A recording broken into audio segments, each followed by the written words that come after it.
there everyone, and welcome to another episode of Vampirism in Fiction. This episode we are talking about Salem's Lot by Stephen King. There are going to be some spoilers for the book, so if you haven't read Salem's Lot or give a damn about spoilers, might be a good idea to steer away from this video until you've read the book and then come back. For those of you who have read beyond Salem's Lot and have read, like, say, the Dark Tower series, I'm just going to let you know that for the sake of this book, because I personally have only read Salem's Lot and nothing else, we are only going to discuss what actually occurs in Salem's Lot and not the extended information from the multiverse from the Dark Tower series. So if there's something I'm missing here that is talked about in Dark Tower but not in Salem's Lot, don't hurt me, okay? As is the case for Vampirism in Fiction episodes, I'm going to talk about the vampires in the book or series in multiple sections, 5 different sections in fact. For the first section, we are talking about how a vampire is created. For the second section, we are talking about traits that a vampire has. The third section talks about potential powers that a vampire can have. Then the fourth section talks about weaknesses, and the fifth and final section talks about how to kill them. Now, just like the previous episode involving Bram Stoker's Dracula, it's been a while since I read Salem's Lot, so I did what best I could to research and find the information I was forgetting. But there may have still been things that I missed, so if I did, let me know in the comments. Let's get started. Alright, so, Salem's Lot. How is a vampire created? This is something that is actually along the same line as Bram Stoker's Dracula, in that the victim doesn't just have to be bitten, they actually have to be drained of blood first. Biting apparently does something a little bit different, but again, that's extended universe stuff. I'm not talking about that here.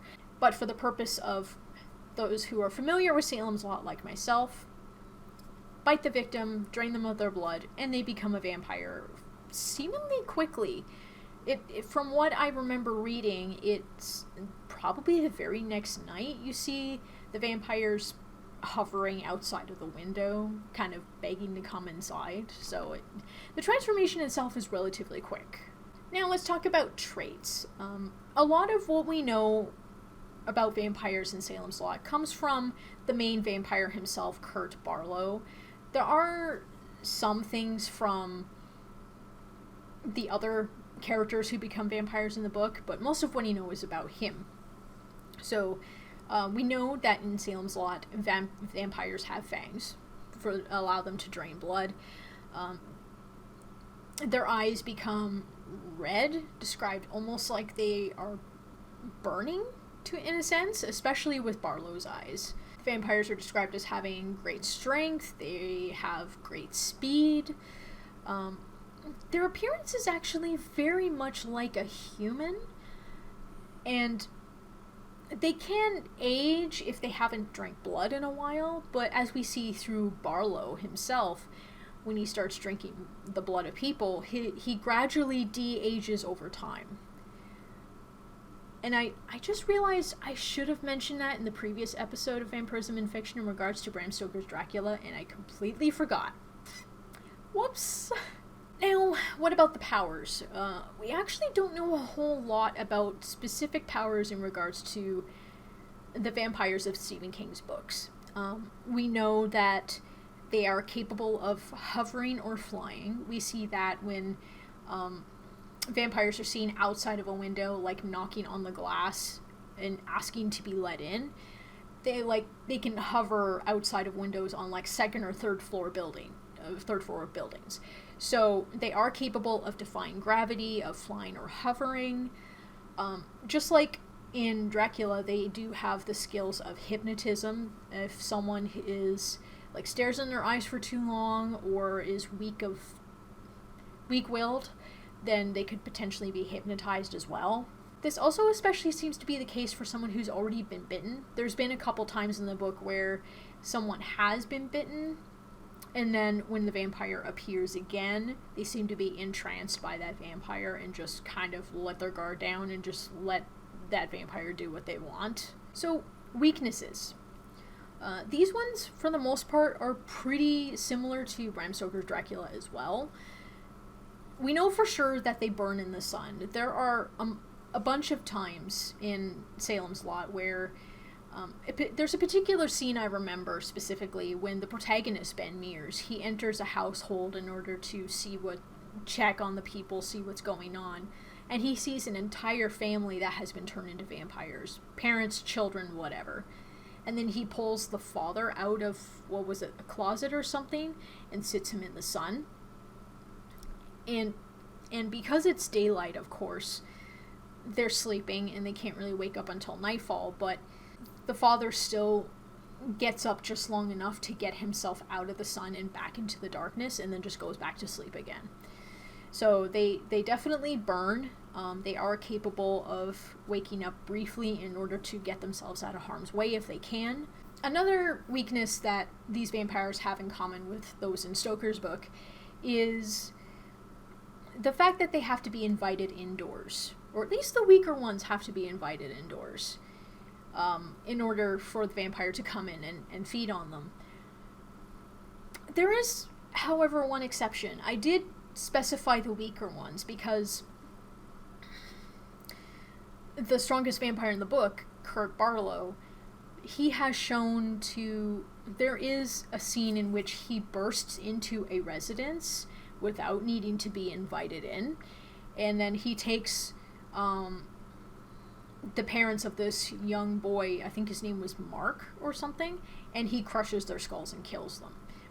Again, without an invitation. So I don't know if that was just a portion of the rules that King just chose to let slide just for the effect of the whole thing, or whether it's more of because Barlow is a much stronger vampire, a much older vampire, that he can decide whether or not he wants to skirt the rules. That I don't think is specified exactly how that works.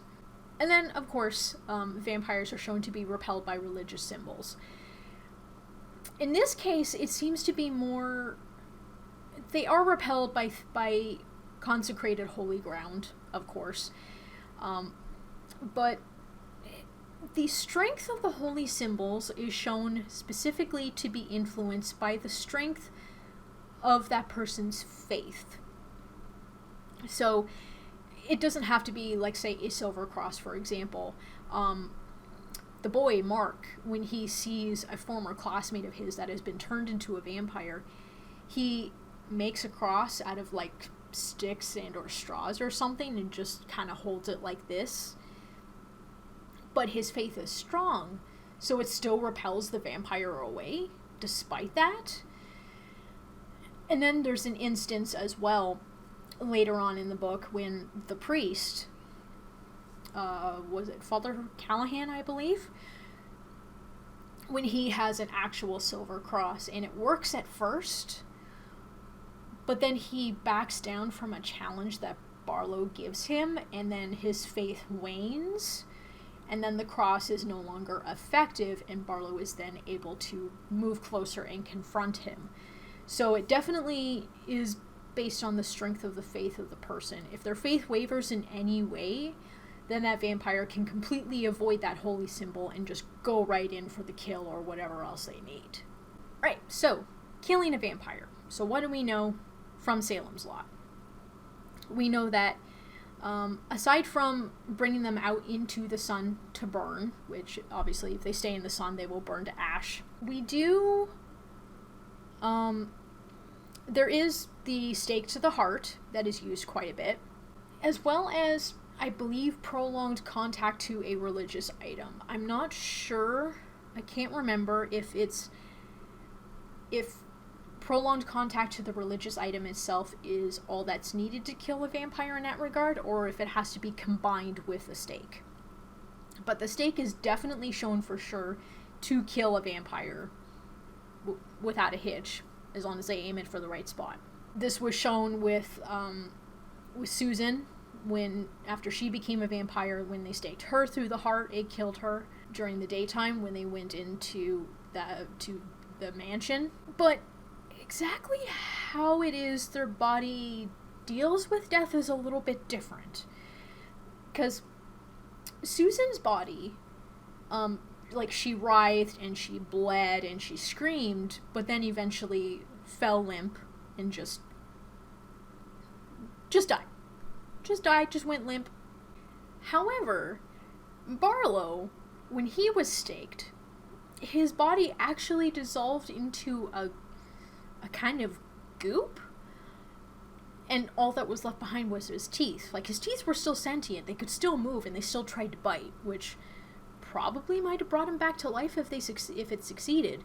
But there's a very clear difference there. So maybe it's because of Barlow being older, or maybe he's a slightly different type of vampire that causes that to happen.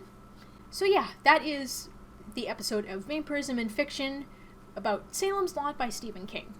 So I will make a mention, if at any point in time I decide to read into the Dark Tower series later on, and I learn more about vampires then, I will make like an updated version of this video to accommodate the changes. But currently, as things are, this is where the video is going to end.